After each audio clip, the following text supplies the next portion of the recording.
We start tonight with breaking news. Police are still on the scene of a shooting that sent a man to the hospital with serious injuries. Thank you for joining us. I'm Lauren Melendez.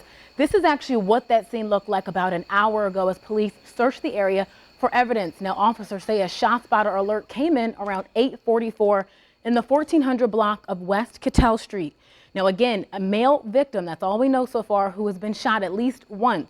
Police found him lying in the street about a block over. He was taken to a hospital. Now, meanwhile, that scene, I counted at least 4 evidence placards as police search for shell casings. Of course, we'll continue to follow this as it develops. Time now for our first check of the forecast with meteorologist Heaven Ritchie.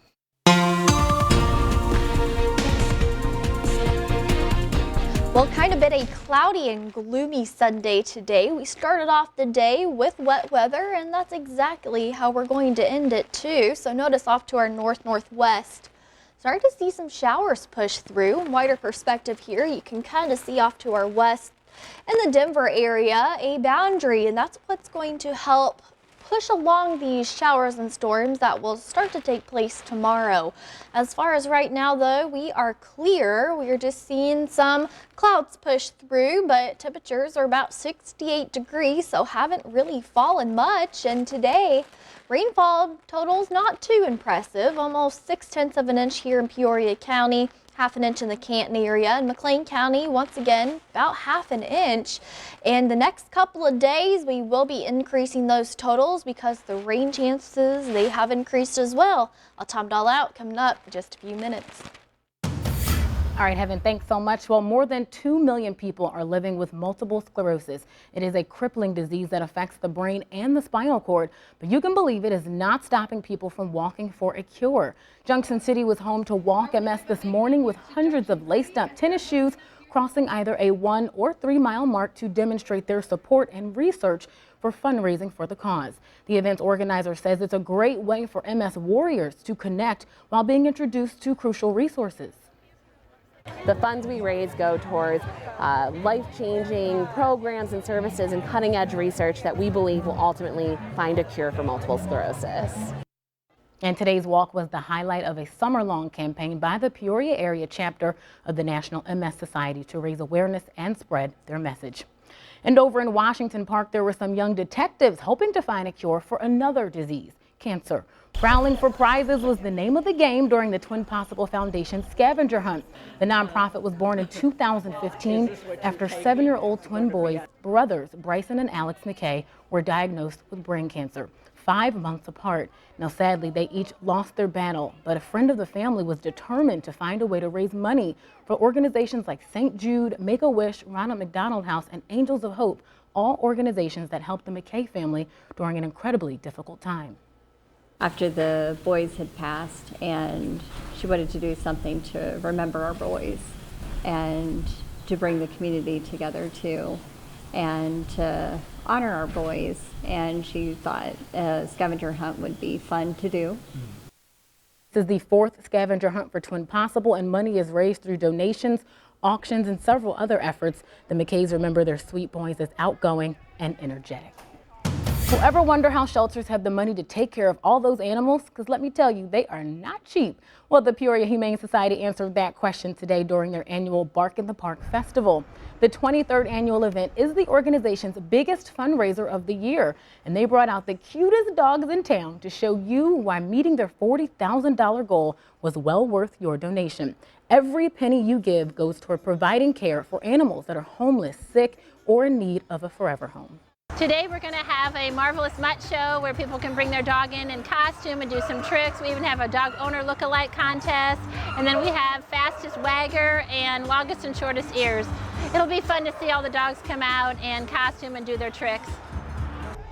Well, the Humane Society says they rely on donations and fundraisers to provide a better community for those animals. And you are in luck if you missed it today, because we'll have information on WEEK about how you can support.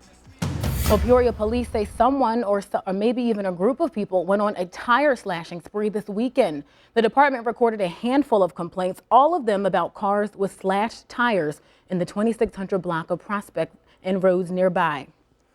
And also, Peoria police are still searching for the person who they say shot a man in the head with a BB gun yesterday. It happened at 147 here in the 1600 block of North Knoxville Avenue. That's near Starcrest Cleaners. The victim was taken to a hospital with a cut on his head, but was able to describe the situation to police. Again, that is also still under investigation. And Bloomington police caught 2 suspects, but another one is still on the loose after they held up a popular fast food chain on Friday. Officers say 3 men, including 19-year-olds Jamar Kane and Quazon Bosley, entered a Steak and Shake around 2 in the morning, waving guns and demanding money. Some restaurant customers did try and fight back, and as a result, one person was pistol whipped in the head. Luckily, they were checked out and deemed okay. Bloomington police say there are no updates on this investigation. What's happening this week? 2 major court cases we've been following are set. The first for Peoria at-large Councilman Zach Euler. Now, Euler was formally charged Wednesday with domestic battery and interfering with a police report. It all stemmed from a domestic incident back in July. The councilman's wife claimed he put his hands around her neck and threw her to the ground.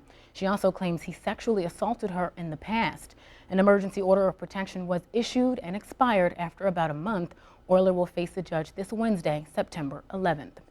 The other case for 14-year-old Xavion Marks, who until last Friday was going to be tried as an adult for first-degree murder. Marks is accused of fatally shooting another teen just 16 years old during a robbery in June.